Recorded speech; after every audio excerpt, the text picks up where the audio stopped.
Welcome to Weird Games and Weirder People, a podcast about role-playing games and the weird, wonderful people behind them. Hello, weirdos! Welcome to 2024, and I hope you have a great, wonderful year, that you can play really wonderful games, and that you find tranquility, peace, and happiness, and most of all, kindness in this year to come. I also would like to remind you that we do have a Discord server for the weirdos to go there and share their weirdness and learn more about art, creativity, and tabletop role-playing games. So join us there. The link is on the show notes. And today's guest is a very special guest. He's a close friend of mine. His name is Felipe Faria. He is an incredible illustrator from Brazil. I've worked with him many times before, and I hope to continue to work with him. The audio he had on this episode is not great, but it's still very understandable, and he has a lot to offer and a lot of wisdom to share, so I hope you bear with me and just power through it. We talk about his journey through art and the art in RPGs and how he got into RPGs because of the art, and why he prefers to use traditional media instead of digital media, how he always related tabletop role-playing games with art. He actually thought that you had to draw your character to be able to play, we talked about comics, his influence, Brazilian comics and artists. We talked about weird and how it's very personal to each people creating their weird art. The importance of intentionality in your art, how the artist has to be very conscious about the choices he make, about his creative practice. We talked about podcasts that focus on art too. He talked about how he feels there is very little time for anything else, and how people has to play RPGs to really understand it, and how that makes it so weird. And it was a very good chat. We got personal, we got deep, and got weird, so I hope you enjoy it. So let's join me and let's get weird with Felipe Faria. Hello, weirdos! Let's welcome Felipe Faria to our show. And hi, Felipe. How are you doing, my friend? Hey, hi everybody. I'm pretty fine, and you? I'm doing good. End of the year, holiday seasons, so all that stress, and work and family and planning and in all that scheduling podcast interviews, it's kind of hard, but here we are.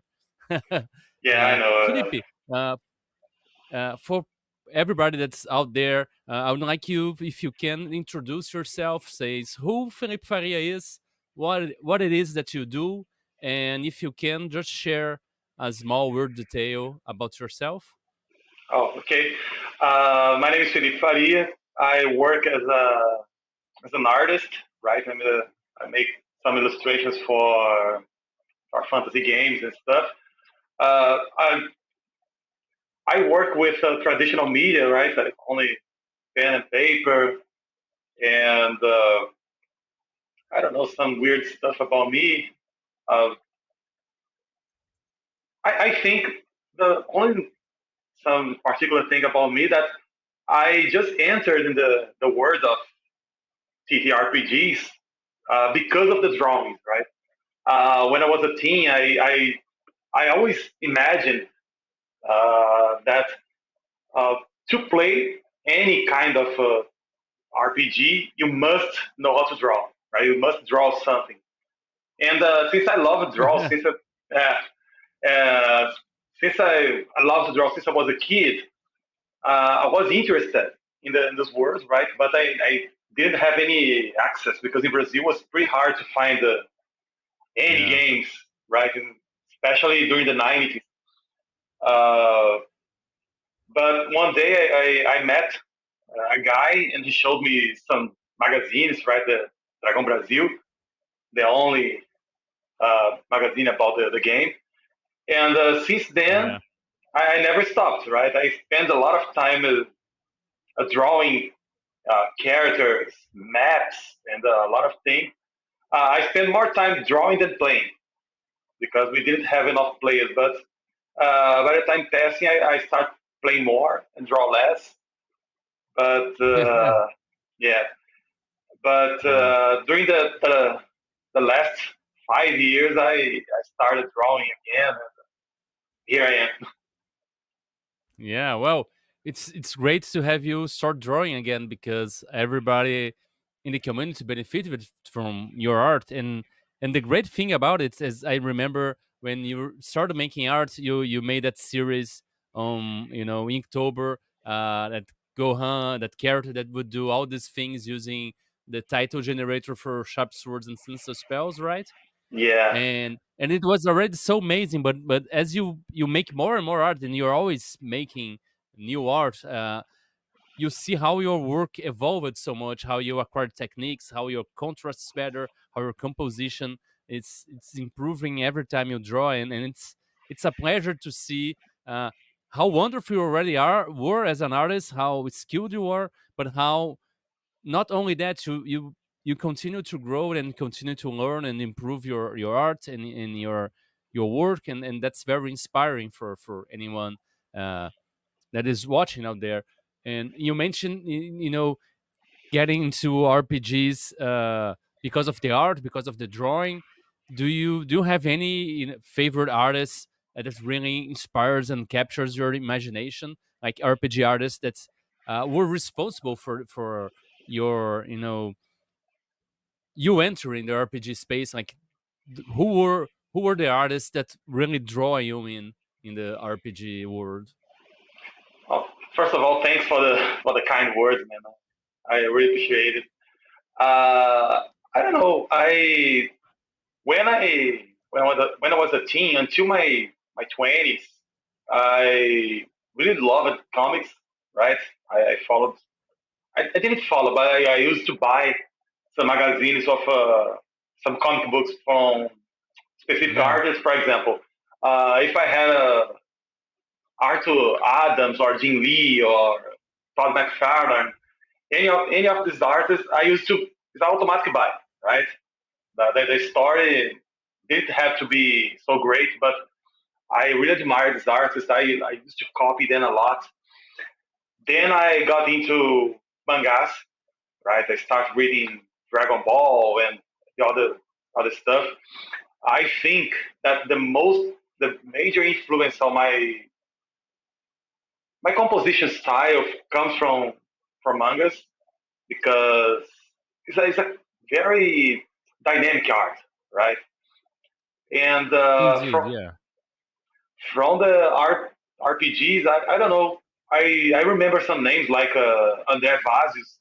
He's a very famous artist nowadays. He doesn't draw so much to RPGs anymore, but by Yeah. the time I was mind blown by him because he was one of the Yeah. first Brazilian artists to work with digital media here, right? Digital coloring and stuff.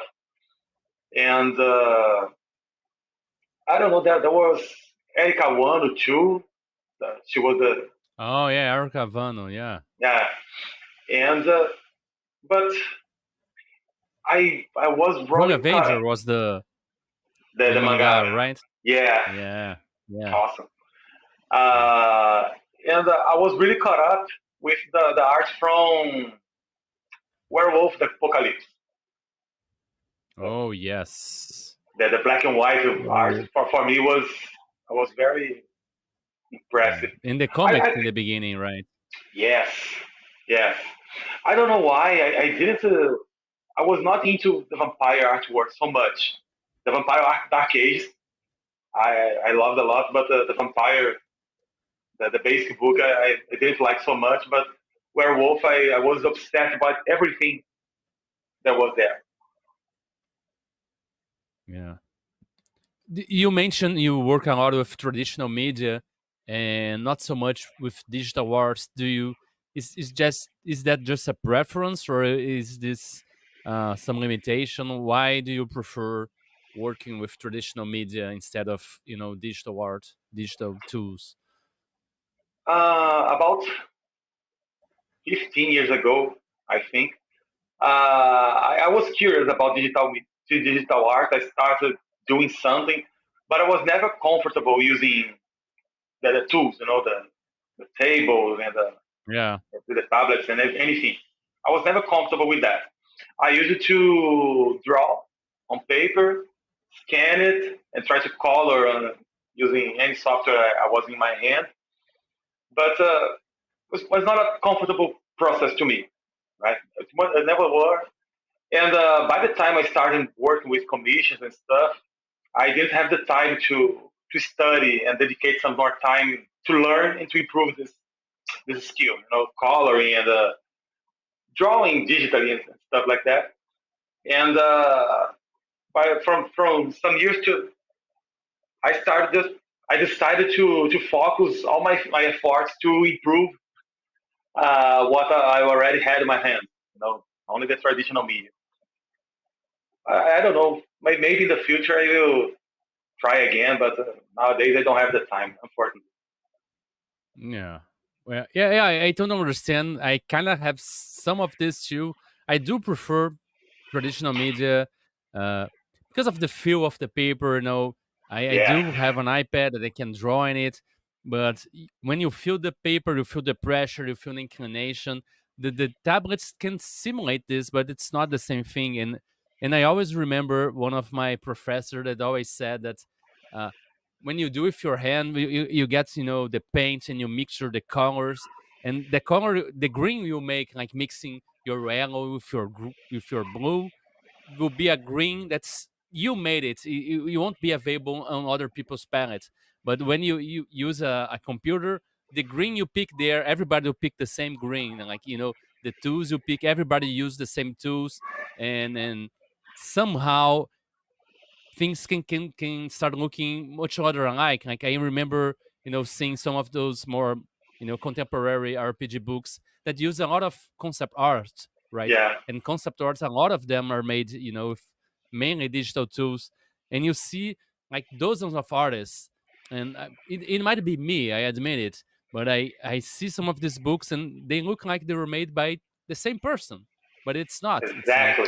12 Yeah, different people, but then you get this is CRPG that's made by dozens of illustrators, but every piece of art seems unique to that artist, and you look at it and you don't have to even see the signature. Oh, this is from Stefan Pogo. This is from William MacLeod. This is from you know uh, it's a million. other artists that yeah, Peter Mullen, and and I that's my grip with traditional media and digital art, and even now in the days we are now, that's digital art is still have AI. Having someone use traditional media, for me is always a plus. It shows it's human made.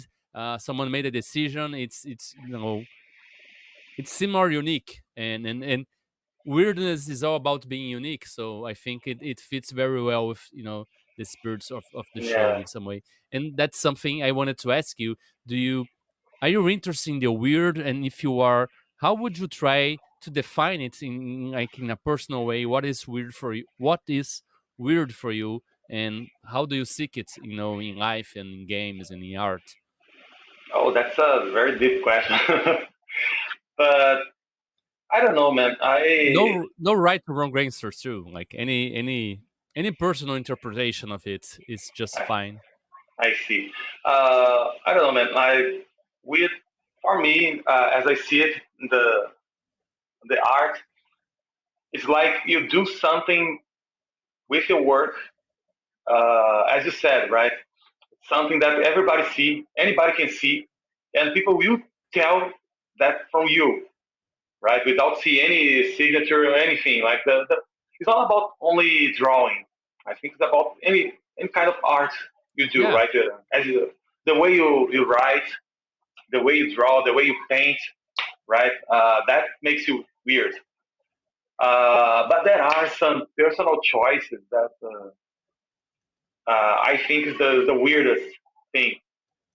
For example, um, the way you draw, I don't know, the way you draw Elvis in your artwork, right? Any kind of elf you draw, I don't know, they have longer ears or uh, totally black eyes or something like that. Uh, this kind of choice for me, it's very special and it's very crucial to make you a unique artist, right? And Yeah, but there are, I don't know, there are some more other choices you can make that you make your art unique. For example, you the way you use a perspective, or the way you make a composition to make one element in that artwork to pop up, right? I know. And Do you uh, mean like a word in art would be a lot more how your personal style, how you express yourself, and how you are authentic in your art, and how do you explore this? exactly. In the beginning, this kind of authentic, uh, to be authentic, because it's more about Authenticity, yeah, yeah, yeah, it's more about choice, right? You have to do something on purpose. For example, I will start to draw dwarves with four fingers, for example, right? It's about choice. But as you start doing that consistently, you become natural, right? You'll make yeah, this on the fly, on the flow, right? And I think this is very important as an artist in the hobby, my point of view, because there are a lot of do you products have that, as you said, there are a lot of products that everybody do the same thing the same way, and yeah, you don't need to have two identical books that showing the identical things. There must be something different. sure. Do you have an example of those intentional choices that you made, maybe in the beginning as you were starting making illustrations for the tabletop RPG market, and then you developed something unique or some style that grew from it? I think that one thing that I can say that I improved a lot, and I I choose to be part of my style. It's composition, especially in action scenes. I like to make very dynamic scenes. I like to make a scene with a lot of things happening in different places, right? When the people see, and they Yeah, see that in the foreground there are two guys fighting, in the middle ground there's a monster chasing another guy, and then on the background there's somebody dying. I don't know. And I like to use the point of view, the camera, right, to show that in the yeah, most interesting way. And during some time, I started studying composition. I started studying artists that use very interesting composition, especially in mangas. And nowadays, I can say that I improved this a lot in my art style. And nowadays, I'm seeking on other things. I don't know when I will be I will be that good in the things I'm trying to achieve. But I think that something that is part of my style, and the people see that, is about composition yeah. and the dynamic scene. It is. It is. I remember like we have this game, Machado Sangrento de Cesar or Blood Axe of Cesar that it's I've written and Felipe has made like tons of illustration. It's not out yet. I still want more illustrations for other parts of the book, but he made like huge full page illustrations of scenes, and some of them, are so iconic, and the composition and action scenes. I remember the one with the giant snake and then the mummy, really great, really impactful, very dynamic. And I see you doing this. I remember for Lou Lipton, the pirate RPG by Matthew Morris. It's really cool too, and it's great to see you studying this. I remember you like recommending books, composition and perspective books on Amazon too. Very, very, very cool. And then Yeah, it's great and to see, even though you're great, everybody says you're doing great art, you're always seeking to improve yourself, and that's a true mark of an artist, my friend. So I congratulate you for doing oh, this. thanks. That book, uh, opportunity you gave. I would like to thank you a lot about that. Was very important to me because when you commissioned that artwork, you just gave me an outline, you know, and you let me to experiment, to try new Yeah. things, and I was very No, I happy with. did what I would love. I did what I would like people to have done with me because since I'm an artist too, I wanted to collaborate, really collaborate. Yeah, That's the point, right? it was very very nice to me because um, I had a chance to try new things. You know, the most part of artists when they start working with a client, they rarely have the chance to try different things. You know, to make experimentation. And when you start working with art, or you dedicate your time to work to somebody, or you spend some time working in your art, right? Practicing, Yeah, studying, and I didn't have the time to do both, right? When you yeah, talk about the Inktober challenge I made with the Gonan illustrations, yeah, it was all part of my. I tried to make a time to myself to study because I didn't have that time. So I decided to make some artwork, and I decided to give me some limitations using the title generation from Sharp Swords and Sinister Spells was a limitation for me because I had to generate that title, and I usually use I used the first title I came up with. I had to think about it and I had to relate with the prompt list from October, and I decided to try different style and composition stuff like that.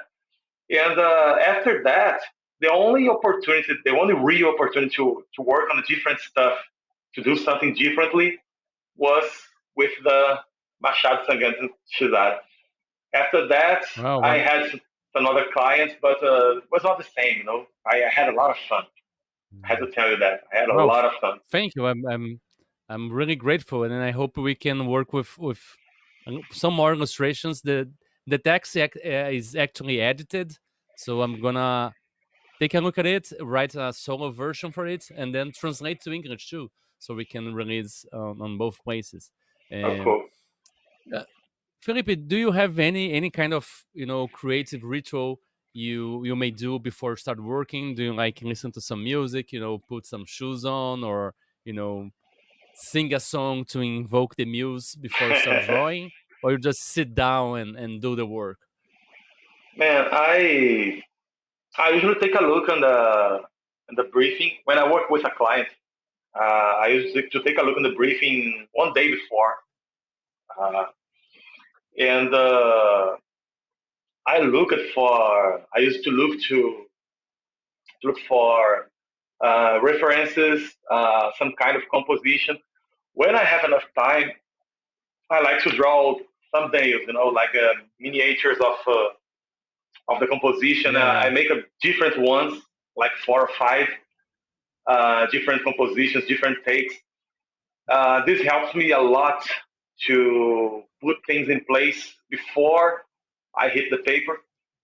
I usually ask my clients to decide which composition they prefer, but this helps me a lot. For example, to work on perspective, to work to decide where each character are, to decide the point of interest.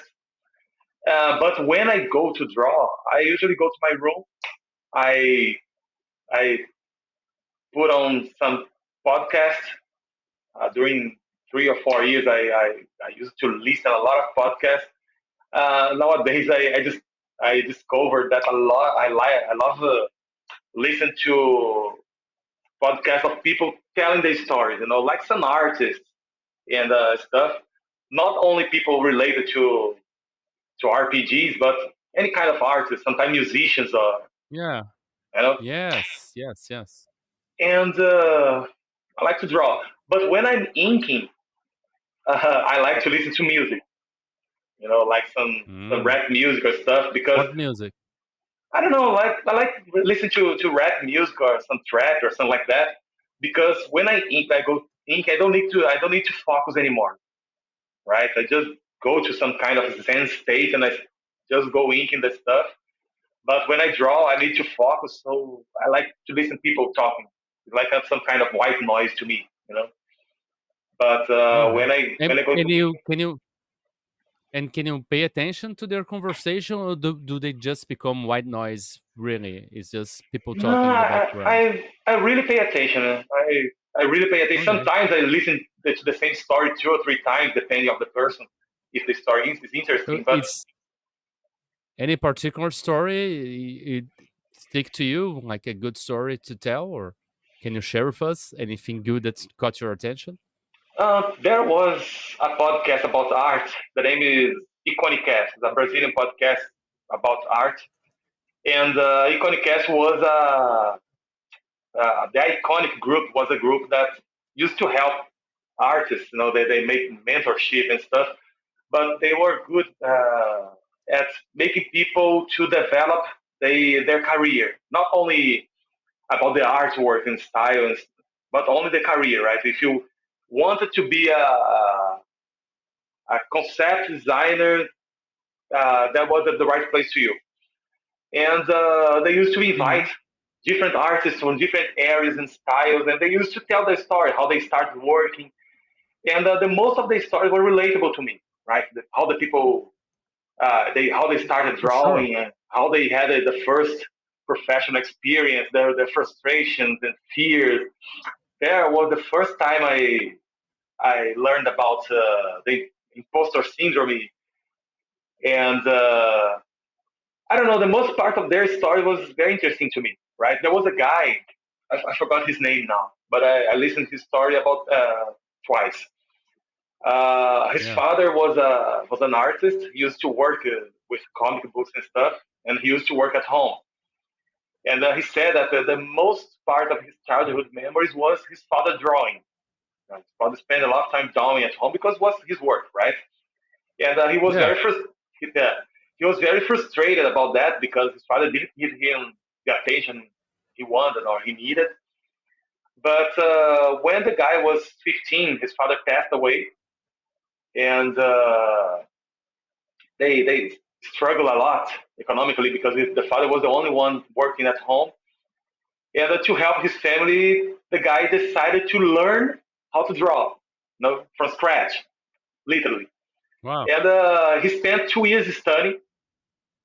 And then he started work commissions. And uh, by the time of the podcast was about 4 or 5 years ago, he was 27 and he was working for two biggest studios. You know, he was drawing for Magic cards and stuff. And for me, it was a very Wow. interesting story because the only thing that he had to start drawing was determination. You know, he wanted to help uh, his mother, to help the family, and he just started working because he needed somehow to have money to help the family. It was a very good story to me. There was another guy Yeah. that he told a story about how he worked in 1,000 places because before he discovered himself as an artist. And the most part of that story I listened and I liked it was about how the artists in us they find us sometimes, right? We can go to different paths, you can make a Yeah. lot of different things, but For sure. sometimes somehow the artist will find us, right? Yeah. Not And only sometimes we don't know the art we're going to do. We experiment with writing, music, drawing, and then we find out we're meant to, do exactly. something. That's why I started listening to different artists too, like musicians, Yeah. singers. For example, the Brazilian Nice. rapper Emicida. Before he started rapping, he was an artist. You know, he used it to make comic books and stuff. He draws a lot. He started studying graphic design, and he makes a lot of artwork. And Wow. but then the rap, the hip hop found him, and nowadays he is who he is, right? But Yeah, yeah, it, this is very strange, and then it's very impressive to me, right? How the art will find us, yeah. and we don't know how. Do you explore any other forms of art, or do you mainly draw?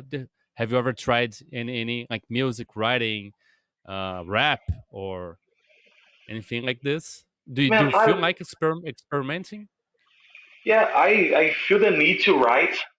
I like writing. When I was a teenager until my 25, I think, I made part of a group in my city that we used to make comic books, you know. And I used to write. I used to write stuff. I studied a lot about how to make a script, how to put it together to form a comic book. And I like writing a lot. Nowadays, I don't have the time to sit and write anything. Sometimes I try and I write something and I never go through. I always stop in some point and don't come back again. But writing for me Mhm. is something that I would like to try seriously sometime, but not now Yeah, because of the time. I just don't yeah. have the time now. Music, unfortunately, I don't have this gift. I like listening, consuming music in all the forms, but I can't play, I can't sing, I can't dance. I just Have you like to have you try to write. tried? Have like you tried to play guitar? Have you tried to play anything in and wasn't for you, I don't or know, you're like man. just afraid, like you don't want to mess with it? Not guitar, but for example, here in my house, my daughter got a keyboard. Sometimes I try to Yeah, play some notes, and it's not for me, man. I don't have the ears for that. yeah, yeah, yeah, yeah. You mentioned like when you make your illustrations, you like to make these compositions that's it's happening a lot of stuff happening in like in the foreground and in the background. So you have you tell stories with your art, and there's multiple uh, narratives going on. And I would like to ask you like how do you arrive in your final composition, final illustration, everything going on? Like, do you begin with just the main concept, or you like since from the beginning you have all these things going on? Are you begin with a main event and then you add something in the background, you add another small detail here and there? How do you arrive in like the final composition of your art and the final narratives that you put there in the details in the background, foreground, and hidden things? Okay. First of all, I only do this when I have the freedom to do so, right? As I told you Yeah, before, of course. Yeah. it's not everybody Like you that can can. do that in a spot art. Yeah, Yeah. you can do that in spot art. No, Yeah. and I mean the freedom in the space only, but the freedom of the commission itself. For example, sometimes Sure. the client wants something very specific, and there's no room Yeah. to add much things. True. But That's sometimes true. they give me this freedom, so I like to play a little. First of all, I have this first idea right from the briefing. For example, the client asks you, they ask me to draw something like the characters are running away from a monster in a dungeon. That's what he wants, right? Hmm. Doesn't matter how many characters are running Yeah. away. Doesn't matter which kind of monster. That's what he wants. Then I try to add stuff to make this interesting, like why they're running away, right? How they arrived there. And sometimes I think, how about they are trying to steal some treasure?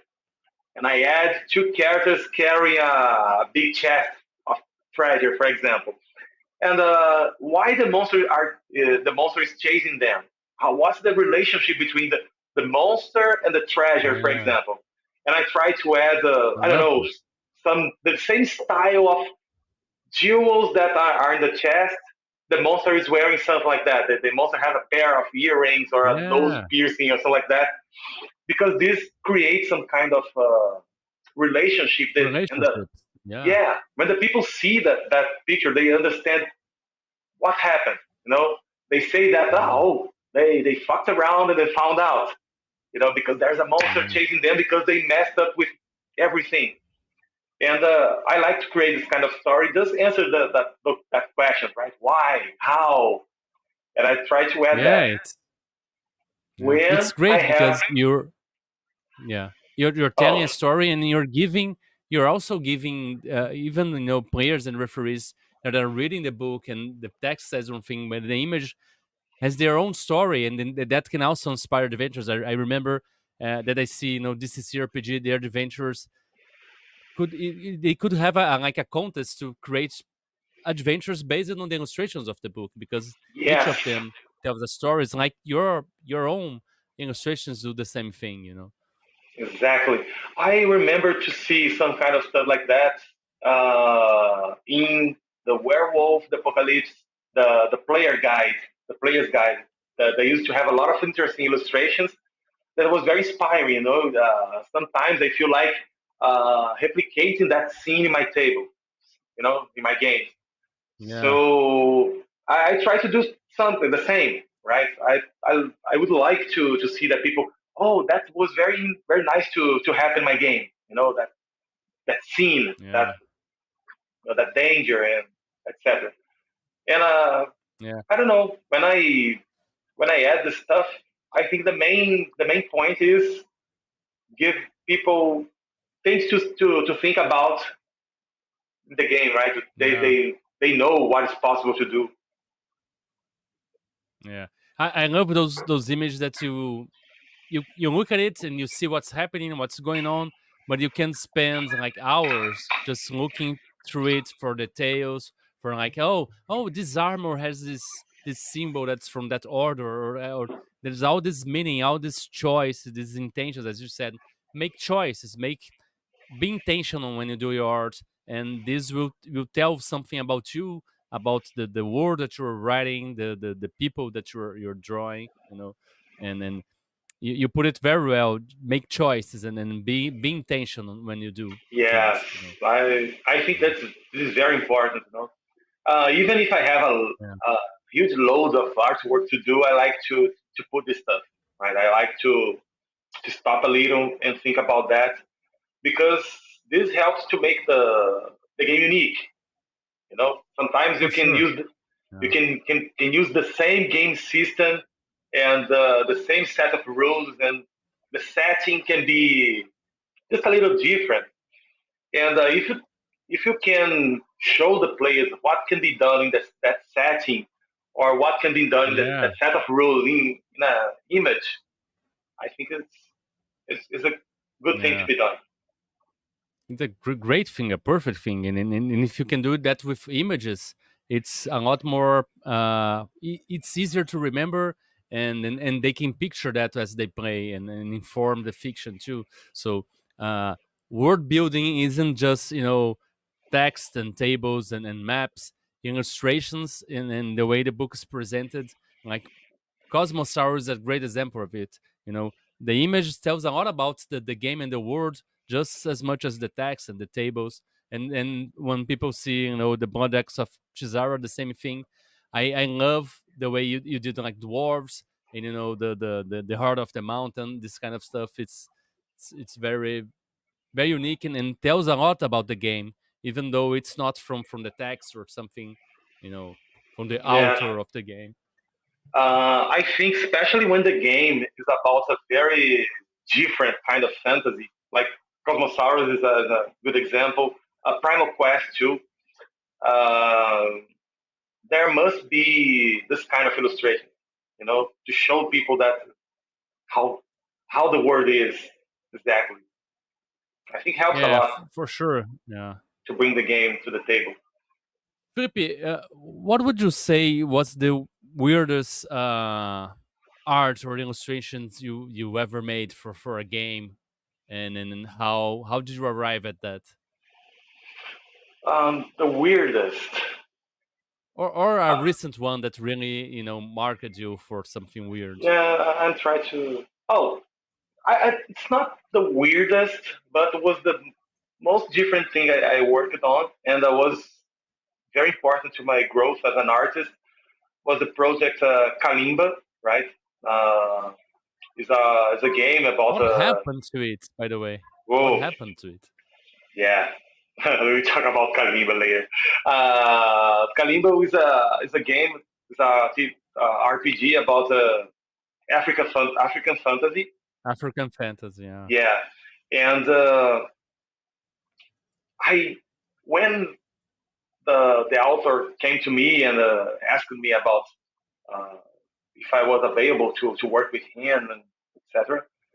I realized that I did have the habit to draw black people, you know, uh, and I had to do a lot of research how to make that using my art style, and it was very important to me uh, to do that, right? To draw the faces, features, the hairstyles, the clothes, and anything, because it was the African centered game, but it was a Yeah. fantasy game anyway, and it was very challenging to me to draw the creatures from the African folklore because they are very different. You know, they're very Yeah. different from the monsters I used to draw, and they are the weirdest thing I ever draw at that time. For example, there's a bird monster that the monster is a bird with 9 dots on their back, and the monster spits fire and stuff. And there was a dwarf that they had the feet, the inverted feet, like the Curupira, but their skin Yeah. are made of precious gems and stuff like that. And as they grow old, they become a stone made of precious Wow. gems. And there was a lot of different monsters with very weird stories. And I I had some hard time to show them because there was not any kind of There visual wasn't many reference. examples, right? No, there wasn't Yeah. reference anywhere. Sometimes the author just showed me like, I need you to draw a nine-headed serpent, but I need you to make differently because the serpent do this and this and this. And I never found any information about this monster anywhere. And the information I found or was written, or the drawing was a very old drawing that I didn't want to reproduce that again. And all the Yeah. descriptions were very vague, so I had to create something on top of that. And I spent like the whole time in the during the pandemic, from 2020 until 2022, drawing to this project, and it was opportunity to growth, right? But it was a very weird Yeah. experience to me. But Kalimba is coming, right? They decided to remake all the artwork because they're supposed to be only a Brazilian product Bring because color, right? yeah, they are making Yeah. color, and they hired a lot of artists when they're having problem to deliver of this artwork, but they're making the book from scratch. But since the last update, they are supposed to deliver the book in the final of the late Yeah. January, I think. But I don't Yeah. believe so But anymore. what one thing I didn't quite understand, are they using your black and white art or are they using the new color art? Because They I are want the they black are and white using art. yeah they are using the idea. You know, they say that the most part of the artwork there is the idea. Sometimes I saw some of this artwork. They have the Mm. same pose, the same composition, but the other art style. They didn't Okay. color my art. Okay. They just remade using the composition, the Yeah, yeah, yeah. idea, etc. Yeah. Uh, they say I that saw some examples, yeah. yeah, they say they will release the But black and white book too, but yeah, that's what I was gonna ask. Will you get the rights of the art back? Will they use it or not? Because you have those, art packs on your HIO page, which are great. And I have plans for using many of them on Primal Quest and other stuff. Uh, but I imagine you've well 2 years working on this. You probably made a lot of art for it, and I was hoping we would see it. And Yeah, yeah, I don't know how. I'm waiting to the book to come out to see what I would do, but they say in the beginning that they intend to print a black and white book too. But okay. me as a client, if I had the option to have a black and white book and a colored book, I would choose the colored book. You know, Well, but that I don't know yeah, if that they will do depends who that. are the artists, right? Nah, That yeah, depends if you're in for the art or not. uh, I don't know. but I Yeah. don't know. Are I'll you wait for the book to come working? out. But Yeah. Are you working on any particular project now that you would like to talk about, or it's all secret stuff? no, it's not secret. I will start working on a what's the name? He said it's a kind of it's a mecha game, but again, Oh, it's an African-centered mecha game. They're making an African fantasy game using mechas and stuff. It was a real challenge to me because I usually don't do robots or vehicles or modern stuff. yeah. That's something new, but that's cool, right? You're like flexing your muscles, growing. Yes, So yeah, yes. I'm trying to think like that because I'm a little nervous. I start next week, but I don't know yeah. how I will do with that. I'm And there's excited to see. I'm excited to see. Yeah. yeah, there's Like this the game. art you made for War of the Magi, which is like modern supernatural horror. It's great. It's not the usual fantasy medieval stuff that you do, but it's great. I'm sure you'll figure out something like your style of Max, and No, I'm sure it will be awesome. Yeah. yeah, I hope so. And next year I will start drawing something. Uh, the game is about it's about what's the name for that? It's a cosmic horror too. I don't know if it involves Cthulhu or not, but it's a cosmic horror too. The author said that the game is set in 1920s, and Okay. I don't know. He wants something Yeah. more noir, right? It Yeah. involves It's the horror, but classic. yeah. Yeah. It's a classic Cthulhu kind of age, the 20s and stuff. Uh, Felipe, and now asking a little bit about role playing games. I know you play too, and how do you feel role playing games are weird games, or like they're just normal like anything else? And if you think they are weird, what would you be like your favorite weird part of role playing games? Man, I think roleplay games are weird to the audience, right? If there are people watching people playing, it's a very weird stuff. You know, Hmm. every time I talk about RPG to anybody, uh, and they say, "I don't understand. It's pretty weird." And I say, "To understand, you must play." You know, in your first Yeah. experience, you may like it, you may love it, or you may not like it at all or hate it. But to understand the game, you must play. It's not like soccer that you can see people play and understand how the game goes. To me, it's a weird game to people who watch people playing.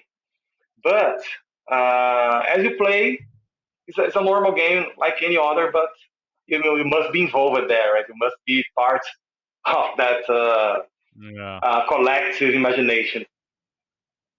And what was the second question? I forgot. Like, what is your favorite part of the weird role playing games? Like, what is the thing that you like the most about it? I like the world building. That I think no, that before the game, to me, is the world building. I love creating small settings. I don't have the ambition to create worlds anymore. Right? I'm not 15 years old anymore. I don't have this time. But I like to create small settings to run my games. And during the game, my favorite part is watching people planning. You know, I like to see my players planning and prepare the stuff and how they. I like to see how what they think about the challenge I put in front of them. and I like to see how the plan goes out.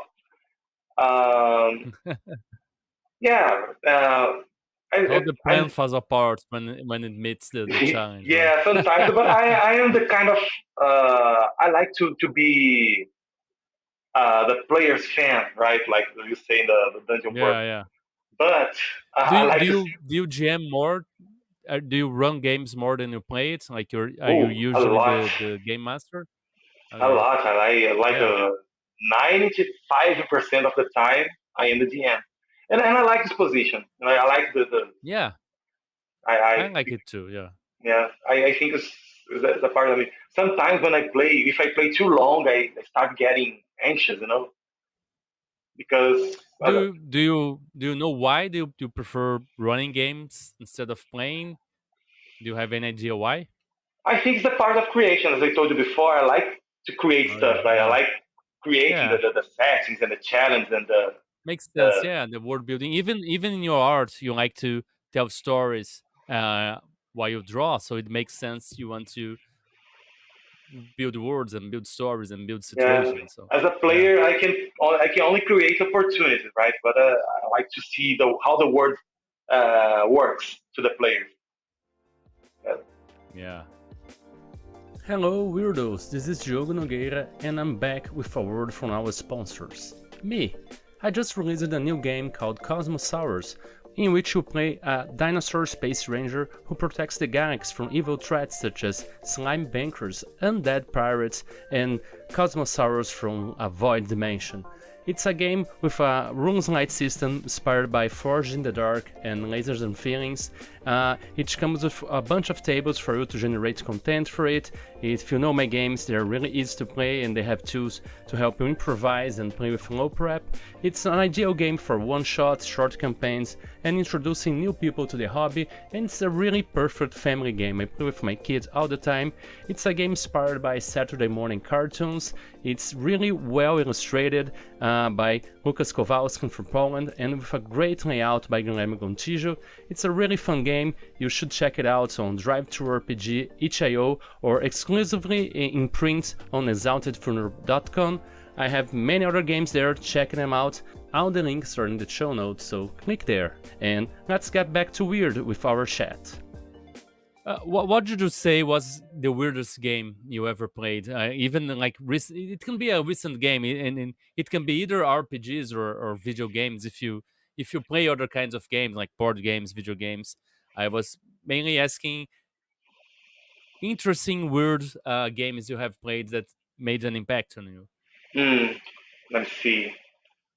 Uh, I think the weirdest game that changed the way I see fantasy to me was Mouse Ritter. It's Hmm. not that heavy weird, but to me that this game uh, shows something that I love a lot. That tiny world, you know, like playing with tiny characters in a giant world. To me, this kind of fantasy is fantastic. Um, and Mouse Ritter is a game that's very light to run.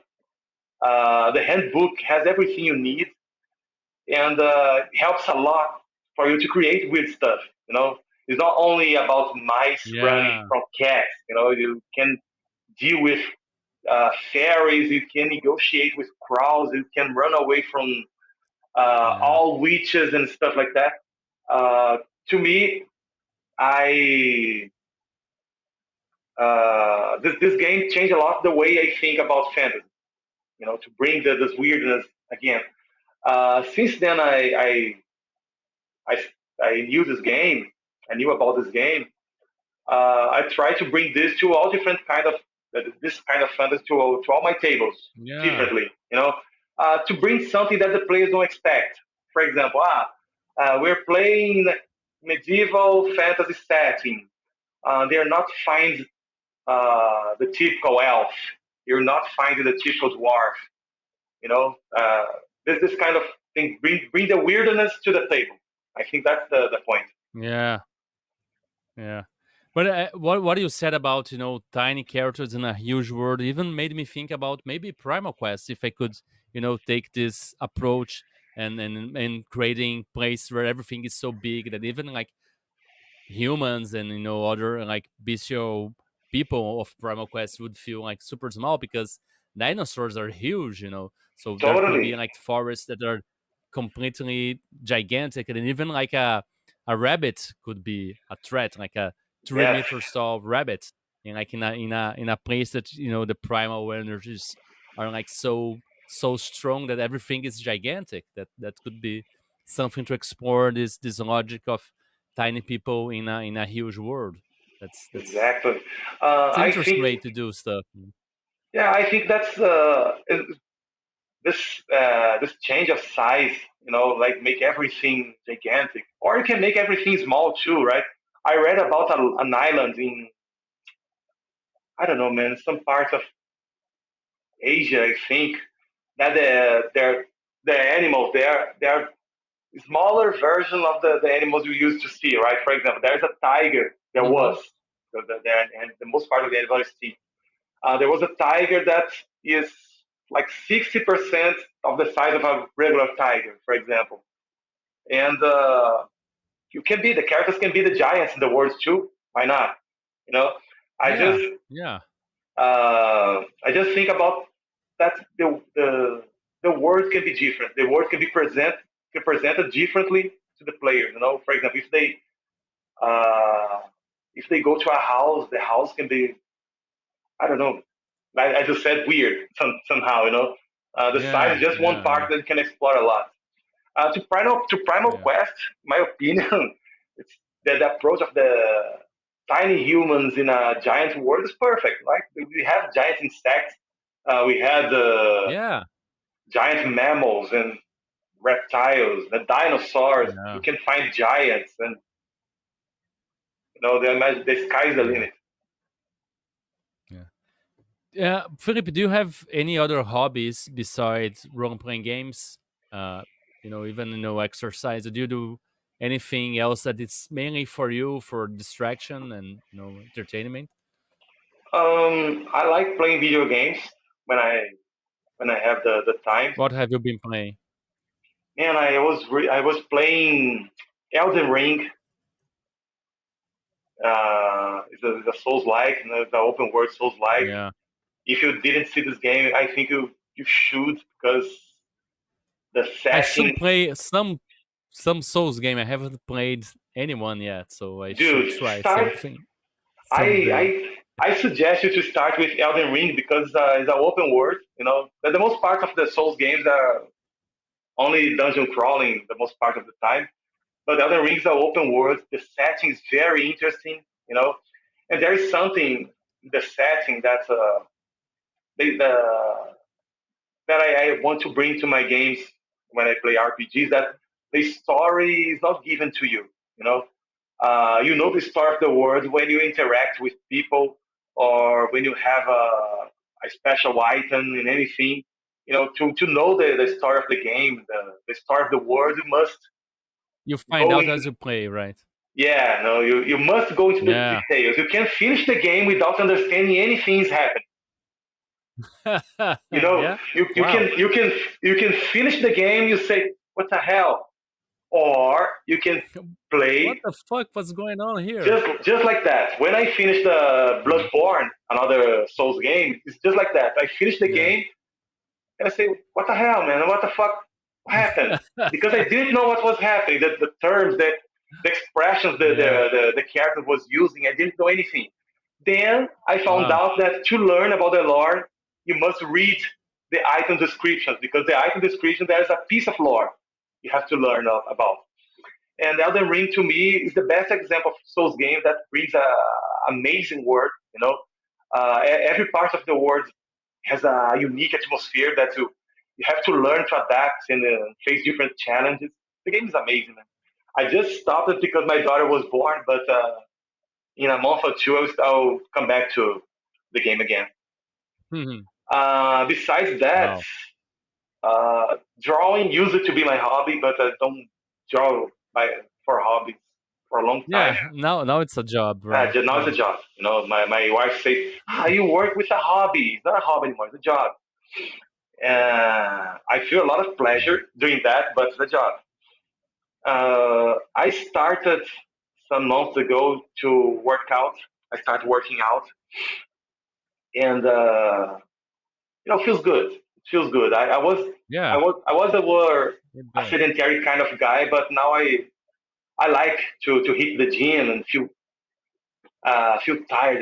Feel like I'm using my body the way that I'm not using It to. is important. Yeah. It is. It is I good. avoid it for so long, and I'm Man. lazy.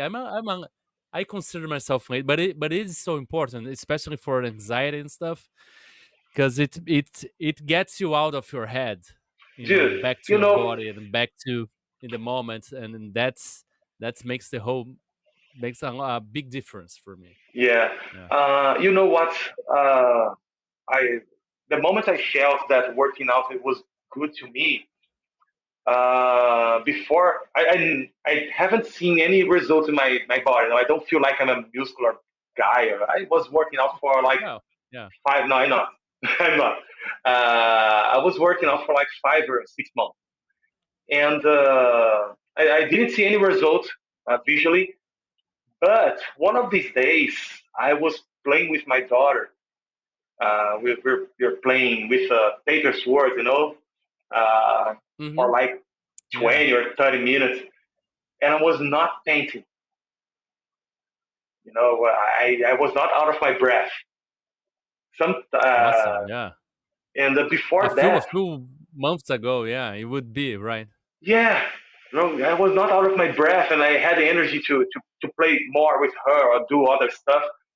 And I Yeah. saw that, oh, That's that's awesome. that's the result I was looking for. The shape will Yeah. come eventually, but Yeah. that's important, Yeah. and I think you should Yeah. give a try Yeah. sometime. And and even with exercise, one thing that I say here often is, consistency is more important than intensity. So it's often more important for you to do even light exercise, but you keep it consistent.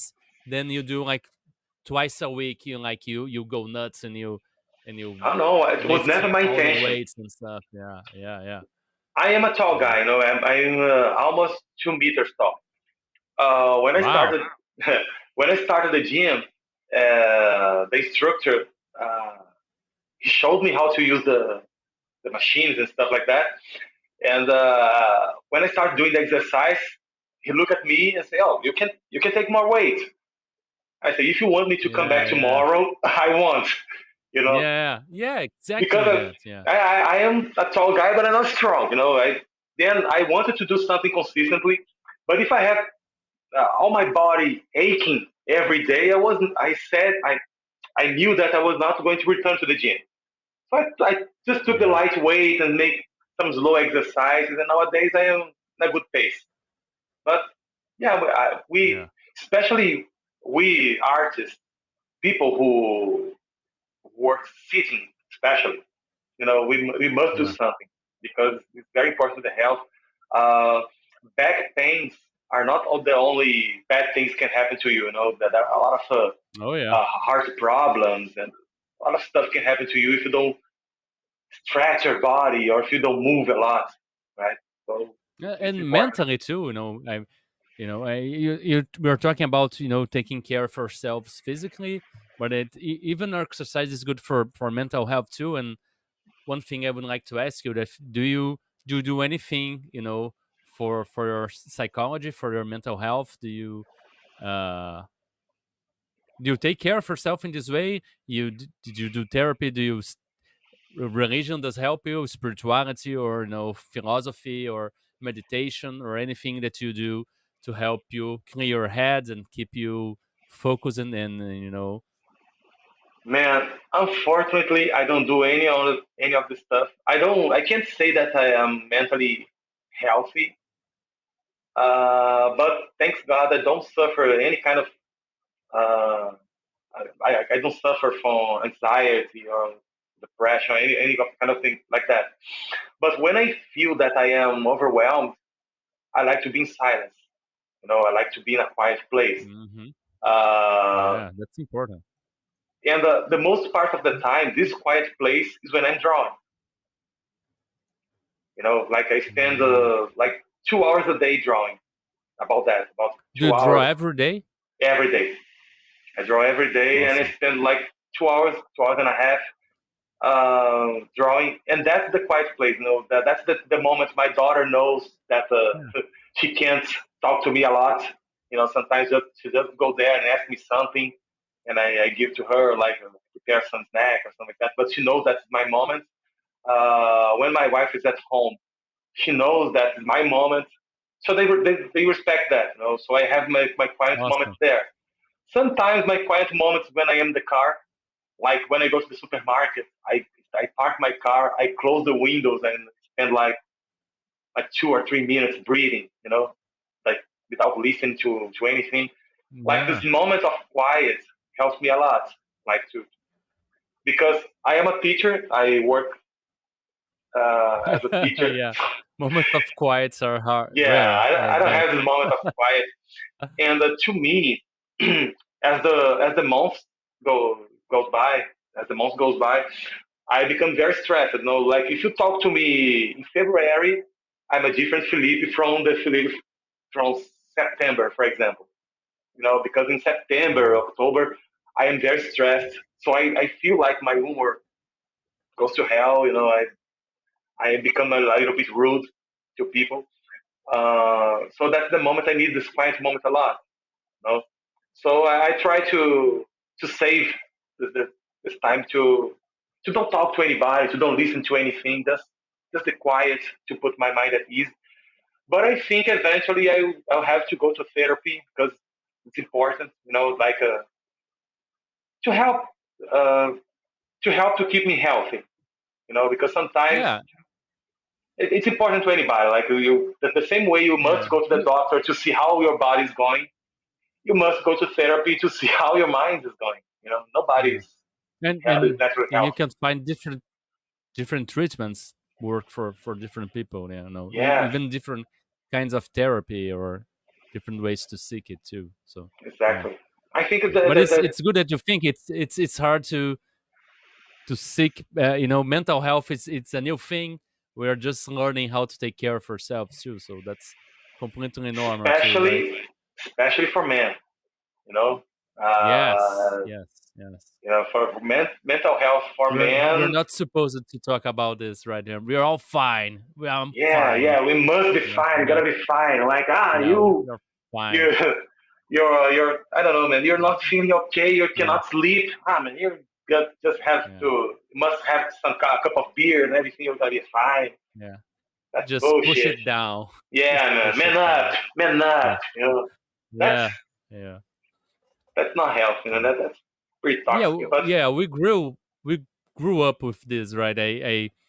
I remember like I was saying to my friends this week that every time I get emotional and I cry, like the first thing that comes out of my mind is always sorry. Like sorry, I'm making you see this and going through this stuff, and then I realize why I'm asking sorry, but it's almost instinct. I try not to, but it just slips through, and I'm working on it, but it's still something that is imbued in us, right?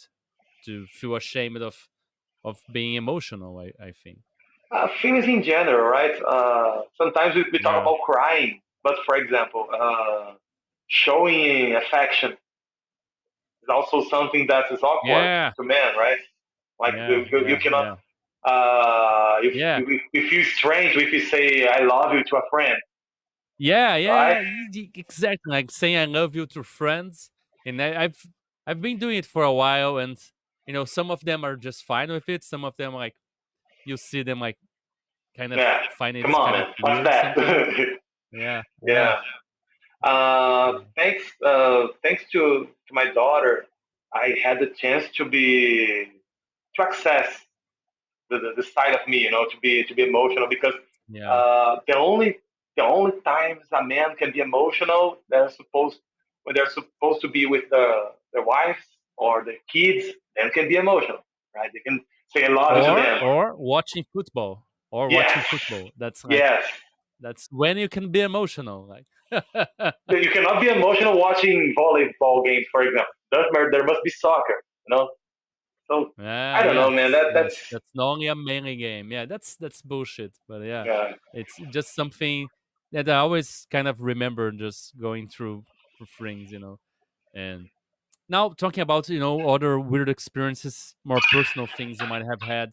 Uh, have you ever experimented with any states of altered awareness, such as through meditation or hypnosis, or near-death experiences, or even uh, drugs, psychedelics, or anything like this that made you perceive reality in a slightly different way?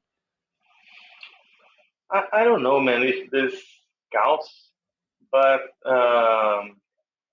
my family, for my father, my father's family, uh, they had they are religiously speaking, they make part of traditional African religions. They practice umbanda and stuff like that.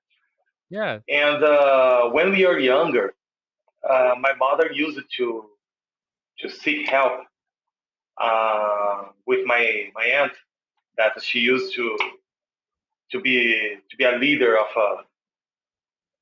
I don't know the name of this in English, but a terreiro, right? Where the people go yeah. to pray and make the It's rituals.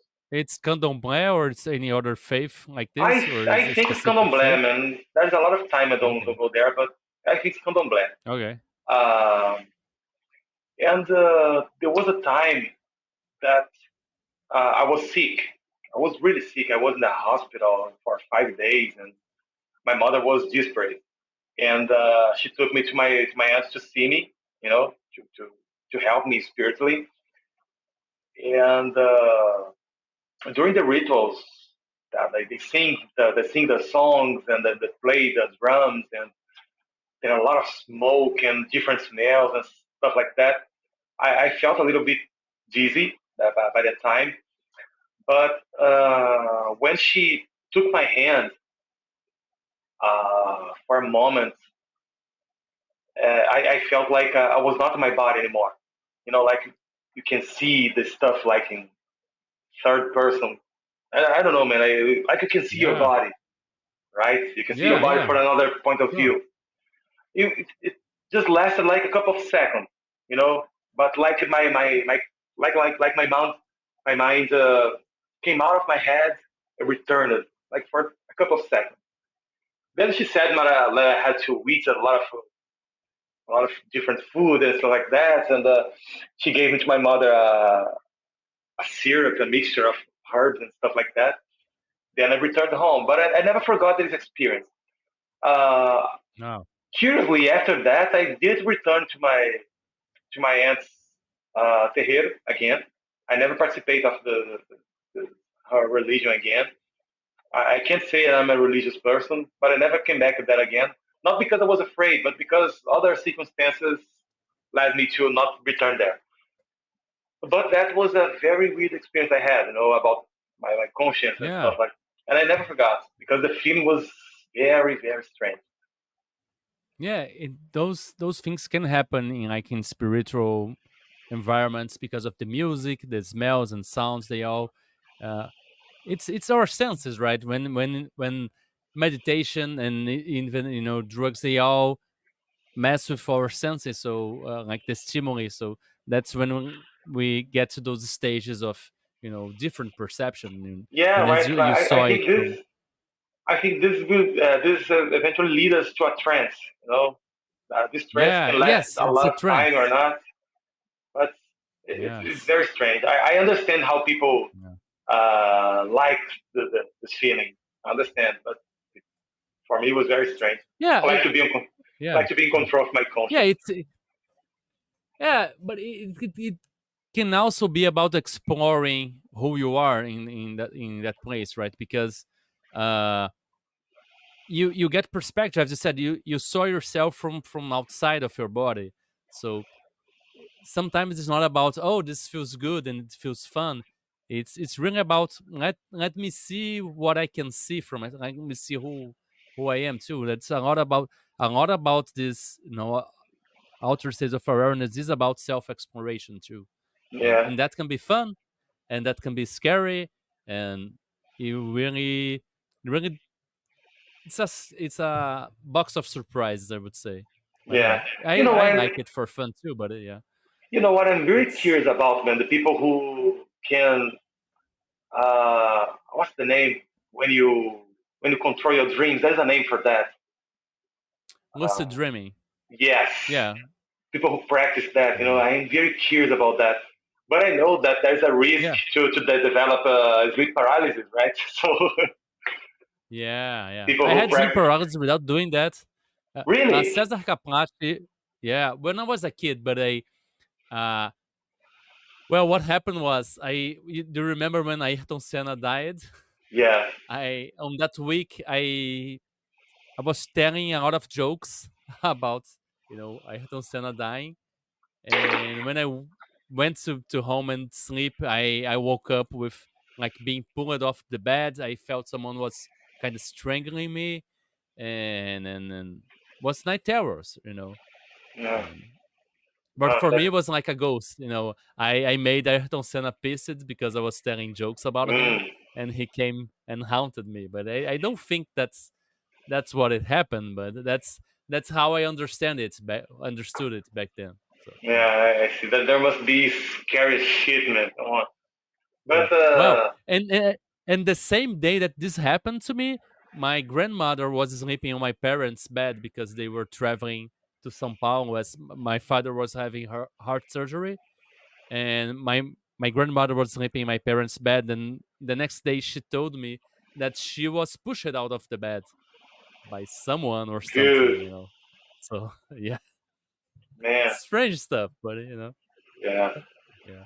But there must uh be you mentioned, go ahead. there must be an interesting experience like lucid dreams and stuff like that. I am not Yeah. willing to risk to have sleep paralysis because Well, it's just dreaming. I mean, nothing will happen. I mean, it can be scary, but it's still a dream, I right? kind of don't want to be Yeah. scared.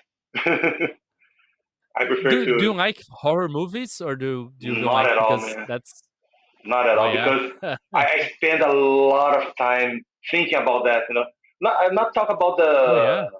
the like the movies using jump scare. Like real horror movies. I spend a lot of time thinking about that. I have a very busy mind. So I just keep thinking about that. So I don't watch Okay. scary movies because of that. I don't watch at all. The last scary movie I watched was the first uh, the first Paranormal Activity, the first one. Mm, Never wow. watch that again. Never again. Never again. I Yeah. don't know. Well, I I I didn't watch it as a kid, but I've began watching it as after like 30 years of age, and then now I know nothing is real, so I can watch it, but it was really hard for me Hmm. in the beginning. Felipe, you mentioned you're not a religious person, but do you believe in God? Do you have any sort of spirituality, or do you have any kind of philosophy, that helps you through your life, make tough decisions and deal with stress of the daily life? I don't know, man. I do believe in God. As I told you before, I don't feel comfortable with like going to some churches. For example, I love going to church when the people talk about the Bible and they talk about the scriptures and like that. But I don't like to go to the church to watch a show, for example. Like listen to a lot of Okay. music and Yeah. then there's a like the 2 hours. We have an hour and 1 hour 30 minutes of music, like 15 minutes of preaching. I like to Yeah. listen Yeah. to the scriptures, how the knowledge, the wisdom it brings. Yeah.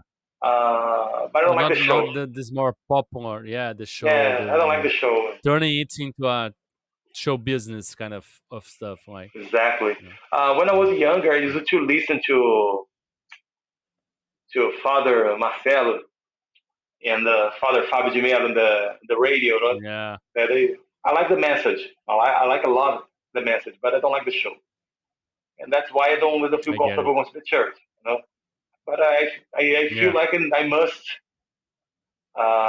look for something. Now I'm feeling this need. You know, it's a very small need, but it's a need that I go for something eventually, and I Mhm. start to think and experience other things to see.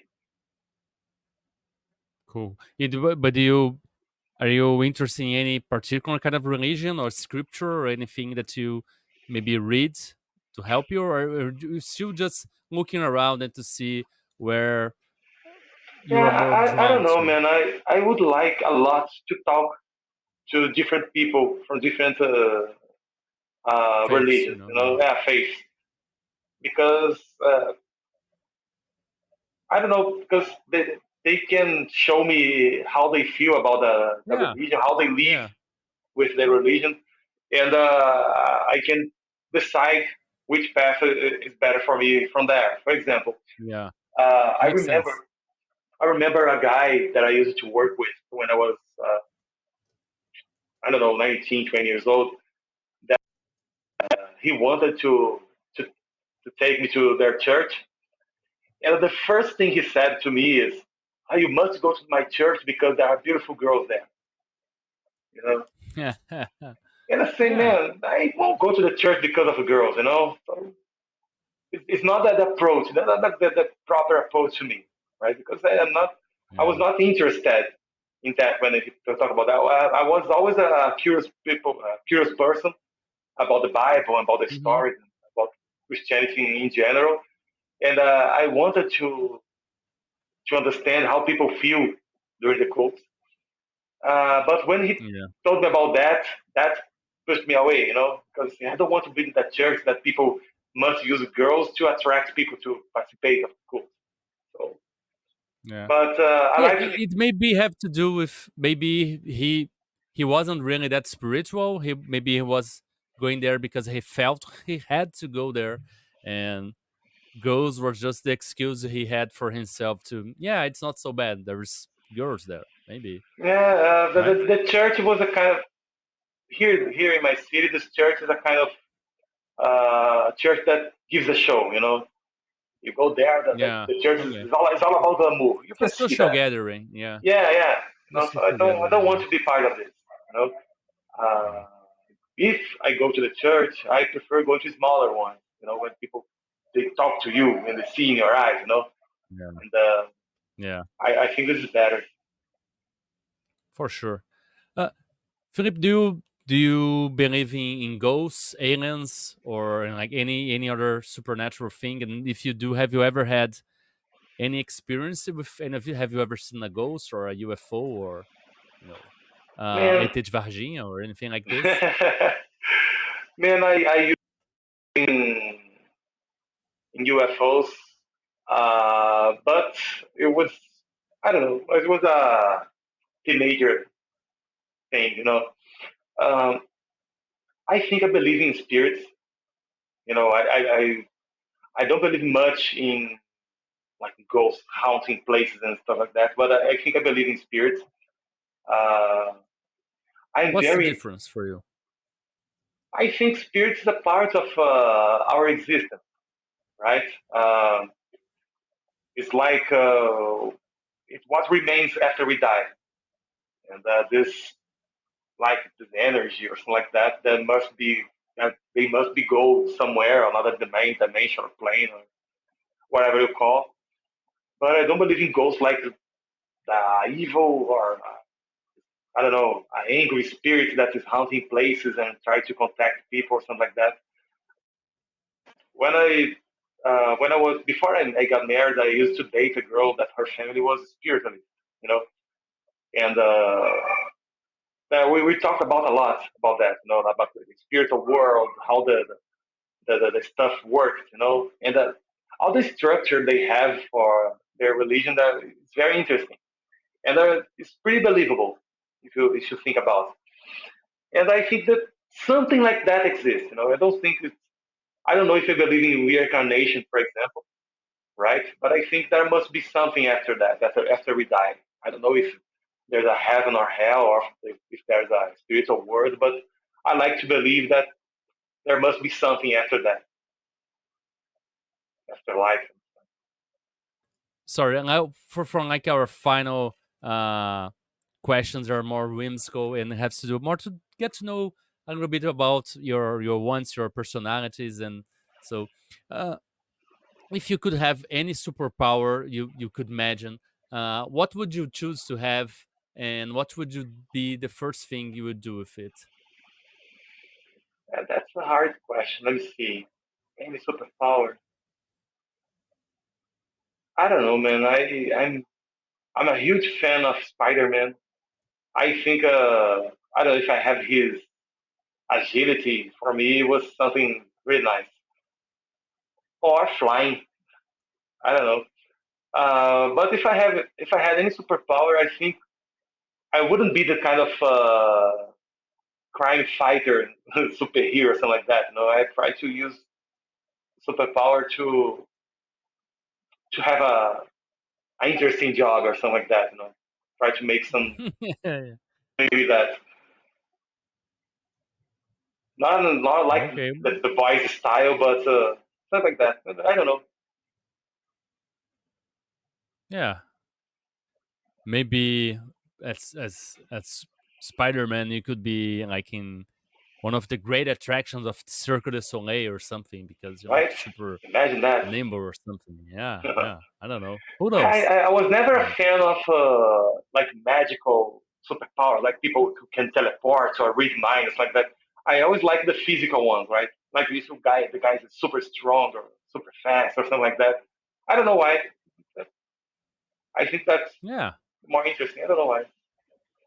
I think that's because Yeah. if you use physical superpower, the story is more believable.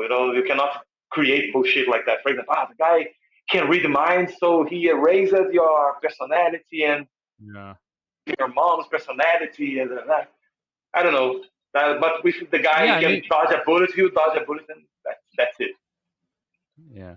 Maybe it's more about playing with the limits of human capabilities because like super strength or super intelligence or super speed, it's more like yeah, it's I can do this, but who knows? Maybe it's possible if evolve to that point. I don't know. That's really, like the rationale I built it behind as you were saying. So maybe Yeah, there must be something like that. I think that's so. yeah. Uh, and if you could get any weird or fantastical or science fictiony thing from games, from literature, from TV series, or anything that you like, and you could make it real in our world, what would it be that you would make it real and why? Mm. It could be a place, an NPC, a factions, a power, or anything like this. Two things. First, the mice from the mouse guard world, because it must be very interesting to see little mice wearing clothes and going on adventure.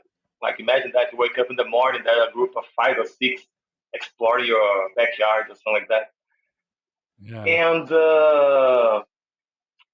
I don't know. I think the witches from the Discord from Oh.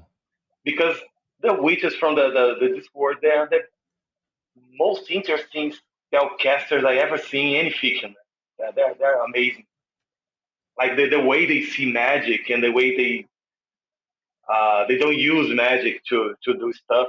Like it's amazing. If there are uh, uh, women that could solve or help us problems using uh, their philosophy or their magic to help us, it would be nice. Yeah. I think that's awesome. Would be a better place, Oh, it's probably. Yeah. totally. Yeah, Yeah. I am a huge fan of Terry Pratchett, so anything from It's fantastic. Yeah. anything from his work is amazing. Yeah, I wish there was more RPG stuff created, inspired by Terry Pratchett. It's I have plans for some, but it's too much to do alone. But yeah, uh, finally, Do you remember the last time you felt really happy and grateful for being here and being alive? And if you do, can you share with us how that moment was for you? That's a tough question. I don't know, man. Like, um, I think there are. Uh, can you listen? Yes, I can. Because my earphone is dying. I think there were a small moment that I was playing with my daughter, and like every time we do the most things we do, they are we don't that like conscious that we are doing that. For example, we cook in Yeah, the automatic mode. We clean the house in the automatic yeah. mode. And the most part It's of the the time, famous buzzword now. It's mindfulness, being yeah, present and stuff. yes, Yeah, and yeah, I stopped and I look at her and say, "Mom, I'm a father. I'm responsible for this girl, and I must help her to grow and see what happens. See what kind of woman to be." And I was very happy to be here. And the other stuff that yeah. I I That's really great. That's a great moment. Yeah, yeah it is because raising a kid it's hard. If it's not hard yeah, oh yeah, if it's oh not hard yeah, to somebody because this one is doing something wrong. It's hard. And yeah. the most part of the time is work. I have to put on work. And sometimes you stop and, Especially if you're doing it right. yes, Especially if you're doing it right. If you're if you're doing doing it right, right, it's hard, it's you know. very hard. Yeah, And sometimes you stop and look to that kid, to that little human being and say, man, I'm responsible for this kid.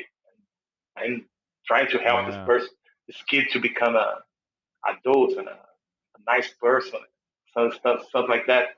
And when you're aware yeah, of that, you bring you a different kind of joy. You will not find this joy anywhere in the world, and that yeah, for me that's important. Another thing that makes me feel grateful to be alive that is that I am nowadays it's possible to me to work with something that I love. Is That's art. I like being a yeah, teacher. I think uh, it's a nice profession. I work with that, but I am only complete when I do my art. You know, yeah, if I wasn't being paid for that, I was doing anyway. You know, uh, yeah. because it's That's what's thing I was as we're talking about therapy, and you said you spend like 2 hours drawing every day, and in my mind I was like, well, maybe that's his therapy. Maybe he needs 2 hours every day. Like you have your silence, you are alone, and people respect your space, and you can get into yourself. So that's some yeah. time kind of therapy too. I think that's the activity that brings me more peace. You know, Yeah, I'm really grateful to be able to share my art with the world. Like a lot of people know my art nowadays. I'm very happy for that. I'm yeah, very grateful for that. yeah, But as I said to you, even if I hadn't the opportunity to work with this anyway, because this is what I am supposed to do, right? Like I feel yeah, the urge to draw something, to make art. yeah, That's nice. yeah, I think that a lot of people spend a lot of time or spend a lifetime without finding the purpose. Like yeah. they're supposed to be doing in the life. And I'm glad to discover that so early. Yeah, we're so great. It's so great. Like the other day, I was thinking the same thing. Oh, how lucky I am to be making games. First of all, I'm making RPGs. I love it playing RPGs since I was a little kids, and now I'm making them. People are buying my games. People are giving me awards. What the fuck's going on? I have a podcast that I talk to creators that I admire, people that I'm a fan of, and people are asking to come here, and people are having fun. So I'm so grateful to like be in You, these you, you moments, and, are and one be of the doing most what I'm doing, right? You are the one of the most passionate persons that I know, man. And, I can feel Wow. that. Every time you publish something, or even when you are interacting with your community, we can see your passion. That's a very Yeah. rare something, a rare thing to see, right? Yeah. Like people, we are accomplishing our role in the world. I don't know, man. Yeah. As you said, like it's something that I discovered because I never imagined I would do this. I did went to graphic design school. I But I always thought I would be a children's book illustrator. I do have children's book that I published, that I wrote, but I never imagined I would make games. And I always thought I was an artist. First and foremost, I was going to be an illustrator, and I do make art. I am an illustrator too, but I found my passion in writing, in writing in English, in writing games, and and then I began studying this, as you said, that you began studying like art and stuff, and I began studying writing fiction, game designing, and now this kind of stuff. It's what you said. You have to make choices. You have to do stuff and discover yourself, and you only find your purpose if you go out there and do something, right? If you Yeah, just stay, if you keep waiting for like the muse to strike and inspire you, and so yeah, now I know what I have to do. I have to, make music with ukulele. But if you never pick up a ukulele and try, you'll never figure it out. So exactly. I Yeah, think man. You must you something that must you go said exploring. here, You must go yeah, exploring. You have to try different things. Um, if you try something, if you do something, eventually your stuff will find you. yeah, That, yeah. that, And that's and then if you like it, if you're not so good at it at first, but if it's something that brings you joy to make, don't give up and just keep doing it and finish projects. And for me, like the main difference isn't between a good piece of art and a bad piece of art. It's between making art and doesn't making it at all. Because if you begin making it, you can get better. But if you keep saying to yourself, "Oh, I'm not good enough," you're never gonna make it. You're never gonna get good. So you have to start somewhere and you have to finish, because as you finish, you can see what you did and you can do something different or yeah. better afterwards, You right? can see where you can go, right? Where you can Yeah. get. Well, yeah. Felipe, those were all the questions I had for you. I'm really grateful for you to being here. One thing I noticed in this podcast is that artist episodes are one of the favorite episodes out there. I don't know if because artists are really have this kind of community. We appreciate each other works a lot more. I don't know if it's just my impression, but I have the impression that artists talk about each other's work a lot more freely than other writers or game designers. Uh, but I'm really grateful to have you here. I'm sure other artists will be excited to hear from you. And do you have any last messages or something to say to the weirdos out there that are listening to us?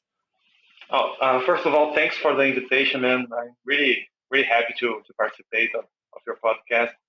I would like to thank everybody who follows my work, me somehow. It's very important to me. It shows me that I'm the right way. And I would like to invite you to see my work in my social media and stuff. If you look for Felipe Faria, you'll find me. Uh, there must be something that you like in the among. Like I have more. I had six 666 artwork published, and I had to post Wow. one more to destroy the 666 number. Too bad, man. It's Uh, great work. yeah, And we'll have all the links in the show notes too. Like you give it to us and we'll put everything down. So you're looking for Felipe's work, go check it out. It's amazing. But no go thanks, ahead. man. And if you find, this is a tip that I can give to if you are publishing a game or looking for an artist. Don't forget to support people who just starting. Good talents out there.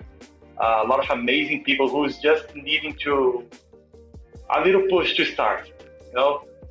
Sometimes you cannot afford paying an artist, but you can afford giving a like or sharing an artwork or recommending to a friend. Yes.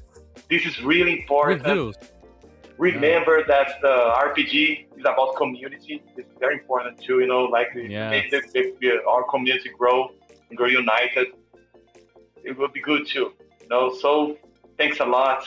Thanks again, Diogo. It was amazing talking to you, man. Thank you so much. And can you take us out saying like the catchphrase of the show? Keep it weird, everybody. Oh yeah. Keep it weird, everybody. Don't give up weirdness. Thank you for listening to Weird Games and Weirder People. If you'd like to keep up with the show, please subscribe to be notified when we release new episodes. If you'd like to support us, please leave a review or head on to code-fi.com/WGNWP. See you next time, and remember, weird is the new wonderful.